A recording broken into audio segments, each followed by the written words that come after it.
రేవంత్ రెడ్డి ఎదుర్కొంటున్నాడు. నిన్న మొన్నటి దాకా ఎవరు ఎదుర్కొన్నారు? కాళేశ్వరం విషయంలో ఇదే కేటీఆర్ ఎదుర్కొన్నాడు.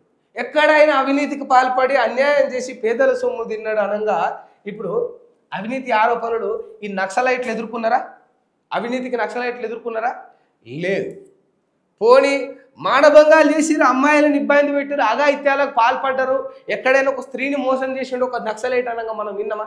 ఇప్పుడు నేను చెప్తా, గతంలో కేటీఆర్ గారిని ఏ రకంగా అది ఆరోపణ అయ్యుండొచ్చు, పుకారు అయ్యుండొచ్చు, వాస్తవం అయ్యుండొచ్చు, అవాస్తవం అయ్యుండొచ్చు, బట్ ఆయనకు అక్రమ సంబంధాలు ఉన్నాయని రేవంత్ రెడ్డి గారు అన్నారా లేదా? ఒకటి. ఇదే బీజేపీ పార్టీకి నేను నిన్న కూడా చెప్పిన, బ్రిజ్భూషణ్ అనే ఎంపీ వాడు మహిళలపైన, రెజ్లర్లపైన, అథ్లెట్లపైన అఘాయిత్యానికి పాల్పడ్డా లేదా? వాళ్ళు ఢిల్లీ జంతర్ మంతర్ వద్ద ధర్నా చేసినరా లేదా? కదా. ఎంతోమంది బీజేపీ నాయకురాలు కావచ్చు, బీఆర్ఎస్ నాయకురాలు కావచ్చు, కాంగ్రెస్ నాయకురాలు కావచ్చు, మేము ఇబ్బందులు ఎదుర్కొన్నామని చెప్పిన దాఖలాలు ఉన్నాయి. నేను ఇప్పుడు పేర్లు ప్రస్తావించాను, ఈ సందర్భంలో ప్రస్తావిస్తే బాగుండదు, కానీ నేను డైరెక్ట్ వాళ్ళని ఇంటర్వ్యూ చేసేటప్పుడు అడిగిన, తప్పనిసరి పరిస్థితుల్లో చాలా విషయాలు నా దృష్టికి వచ్చినప్పుడు అడగక తప్పక అడిగిన. ఈ ప్రశ్నకు మీరు బాధపడితే క్షమించండి, బట్ అడగక తప్పట్లేదు, మీరు క్లారిఫై చేయాల్సిన అవసరం ఉన్నదని అడిగి చెప్పి మరి ఒక ప్రశ్న అడిగిన. పార్టీలో ముందుకు పోవాలంటే కొన్ని రకాల ఇబ్బందులు ఎదుర్కోవాల్సి వస్తుందంట అని అడిగిన. తాను అవును అనలే, కాదు అనలే. కాదు అనే అవకాశం ఉంటుంది కదా, కానప్పుడు అవును అనడానికి ఇబ్బందులు అడ్డం వస్తుంది. ఇజ్జతి లేకపోతే 10 మంది చూస్తారు, ఏ రకమైన ఇబ్బంది మళ్ళీ భవిష్యత్తులో ఎదురైతే తెలియదు, అందుకో అవునను. బట్ కానప్పుడు కాదు అని చెప్పగలవు కదా. ఈ ప్రశ్న ఇక్కడితో ఆపేయండి, దీన్ని నేను సమాధానం చెప్పదలుచుకోలేను. సింపుల్ కాదన్నప్పుడు కాదనొచ్చు. ఇక వ్యక్తుల పేరు కూడా నేను చెప్పాను కానీ, బట్ ఇటువంటివి ఉన్నాయి సమాజంలో వ్యవస్థలు. మరి ఇప్పుడు అమ్మాయిల పైన, మహిళల పైన అఘాయిత్యాలకు పాల్పడుతున్న దుర్మార్గులు ఎవరు? ఒకసారి ఆలోచించండి. సో ఇవన్నీ ఇట్లా ఉన్నాయి. వీళ్ళు చేస్తున్న తప్పేందంటే చట్టాన్ని చేతిలోకి తీసుకుంటా ఉన్నారు. బట్ ఎందుకు చట్టాన్ని చేతిలోకి తీసుకుంటా ఉన్నారంటే, చట్టాన్ని నిర్వర్తించేవాడు, ఆ చట్టాలు బిల్లులు చేసేవాడే అసలు ఇవన్నీ దుర్మార్గపు పనులకు పాల్పడతా ఉన్నాడు కదా. నిజంగా చట్టం దగ్గరికి పోతే ఒక పేదోడికి న్యాయం జరుగుతలేదు అన్నప్పుడే కదా ఈ నక్సలిజం పుట్టింది. ఒక పేదోడికి న్యాయం జరుగుతలేదు అన్నప్పుడే కదా ఈ నక్సలిజం పుట్టుకొచ్చింది. ఈ నక్సలైట్ భావాలనే ఒక మనిషిలో వచ్చినాయి. ఒక పోలీస్ స్టేషన్కు పోతే పోయిన వెంటనే సామాన్యుడికి న్యాయం జరుగుతుందంటే, ఒక ఎమ్మెల్యే గెలిస్తే కేవలం జీతం మీదే వాడు బతుకుతాడని స్పష్టత ఉంటే, ఒక రాజకీయ నాయకుడు వాడు పుట్టిన కానుంచి చచ్చిపోయేదాకా ఎక్కడ కూడా ఒక ఆటాన పైసకు కూడా వాడు అవినీతికి పాల్పడడు అంటే, ఈ సమాజంలో, ఈ దేశంలో, ఈ రాష్ట్రంలో, ఈ గడ్డ మీద ప్రతి సామాన్యుడికి ప్రభుత్వం తరఫున న్యాయమైన నిజాయితీపరమైన సేవలు, అభివృద్ధి వాడికి అందితే నక్సలిజానికి పనే ఉంటుంది. నేను చెప్పిన గతంలో కూడా ఒక బడే ఉదాహరణకు తీసుకున్నాం. మనందరం కూడా దాన్ని ఫేస్ చేసి దాటుకొని వస్తాం కదా. మనందరం కూడా ఆ ఎడ్యుకేషన్ సిస్టంలో ఆ స్కూల్, ఆ యొక్క బడిని మనం దాటుకొని రావాలి. ఇప్పుడు స్కూల్ టైంలో ఉన్నప్పుడు డైలీ పొద్దున్న లేస్తాం, స్కూల్కి పోతాం, వస్తాం, హోంవర్క్ ఇస్తుంది టీచర్, చేస్తాం, హోంవర్క్ ఇస్తుంది చేస్తాం.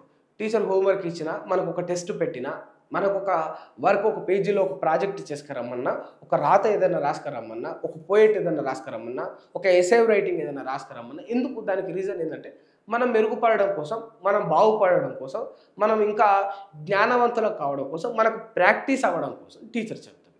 ఇప్పుడు ఆ టీచర్ మనకు బాధ్యత ఇచ్చింది, రేపు ఇవాళ ఈ వర్క్ చేసుకురావాలని చెప్పింది. మనం చేసుకొని పోలే, దానివల్ల ఏమైపోతాం? మనం నష్టపోతాం. చేసుకోకపోక మనం సాకులు చెప్పినాం. ఇప్పుడు ఆ టీచర్ ఏం చేస్తుంది? అబ్వియస్లీ టీచర్ ఏం చేస్తుంది? ఓ స్కేలో, కర్రెనో, చింతబరిగనో, సుభాష్ కైచనో తీసుకొని కొడుతుంది. అట్లా మాకు కూడా మస్తు దెబ్బలు పడ్డాయి అనుకోరు, అది వేరే విషయం.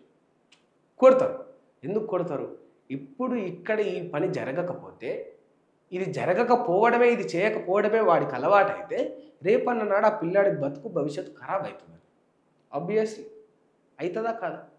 అందుకే నక్సలిస్టులు కూడా ఏం చేస్తారు? మాట ఇచ్చి తప్పినో ఇక్కడ ఇది నిలబెట్టుకోనని ఒక రాజకీయ నాయకుడిని బెదిరిస్తారు.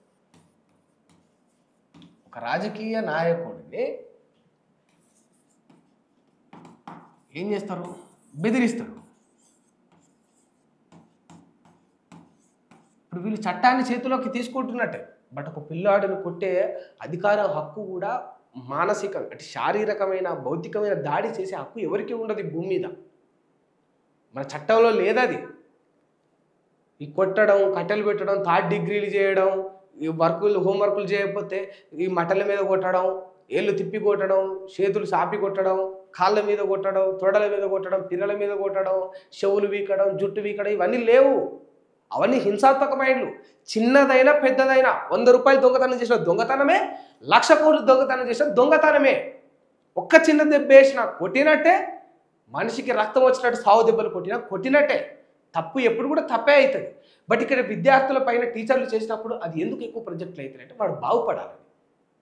మరి ఇప్పుడు నక్సలైట్ రాజకీయ నాయకుల పైన చేసినప్పుడు ఎందుకు ఎక్కువ ప్రొజెక్ట్ అవుతుందంటే రాజకీయ నాయకుల యొక్క మనుగడ, అవినీతి ఆగడాలు ఆగిపోతాయన్న భయంతో వాళ్ళు నక్సలిజాన్ని అంతమందించే ప్రయత్నం చేస్తూ ఉన్నాడు. నక్సలైట్లు మీరు ఎప్పుడైనా చూడండి, రాజకీయ నాయకులను బెదిరిస్తారు, హామీ ఇచ్చిన పని చేస్తలేమని. సంబంధిత పోలీసులను సిఐలు బెదిరిస్తారు, గిరిజనులు ఇబ్బందులు పెడుతున్నామని. అమాయకుల భూములను లాక్కుంటామని బెదిరిస్తారు. జనాలకు అండగా నిలబడాలనుకున్న వాడిని ఎందుకు నరికేస్తా ఉన్నావు, ఎందుకు చంపేస్తా ఉన్నావు? నీ నీతి నిజాయితీ గల పని నువ్వు చేసుకుంటూ పోతే వాడు నిన్ను క్వశ్చన్ చేసేంత అవసరం, అధికారం, ఆ పరిస్థితి వాడికి ఉండదు కదా. ఏ విద్యార్థి టీచర్ హోంవర్క్ ఇచ్చినప్పుడు కంప్లీట్ తీసుకొని పోతే ఆ టీచర్కి ఆ విద్యార్థిని కొట్టే ఆస్కారమే ఉండదు. ఒక పేజీలో రాసుకురామంటే 2 పేజీలు రాసుకొని పో. కొట్టడకపోవడంతో పాటు మెచ్చుకుంటుంది. ఇదే కదా నువ్వు చేయాల్సింది. జనాలకు నువ్వు ఒక 10 హామీలు ఇచ్చినావు, సిగ్గుసారం ఉంటే 11 నెరవేర్చు. నువ్వు ఇయ్యని హామీని ఒకటి జోడించి మరి 10 ఇచ్చి నువ్వు 2-3 నెరవేరుస్తావు. ఎవరికైనా మంటదా? కామన్ మ్యాన్స్ జనాలు ఏంటంటే కుటుంబము ఇవన్నీ ఆలోచించి ఎవడు తిరుగుబాటు చేయడు. బట్ వాళ్ళు కుటుంబాన్ని కూడా వదిలేసుకొని పోయిరా జనాల కోసం. వాళ్ళకి ఏ మంచి చేయకుండా వాళ్ళు మంచి చేయాలనుకునేవాళ్ళు. వాళ్ళని సంపాలన్న టార్గెట్ ఎందుకు? ఇదంతా పని ఎందుకు? సేవ చేయి బై. ఇప్పుడు అంటాం వీళ్ళు హింసాత్మకమైన మార్గాన్ని అడవిలో అన్నలు ఎంచుకున్నారు అని అంటున్నాం. వాళ్ళని చంపి మనమేం మార్గాన్ని ఎంచుకున్నాం? ఒక మాట, వాళ్ళని చంపి మనం ఏం మార్గాన్ని ఎంచుకున్నాం?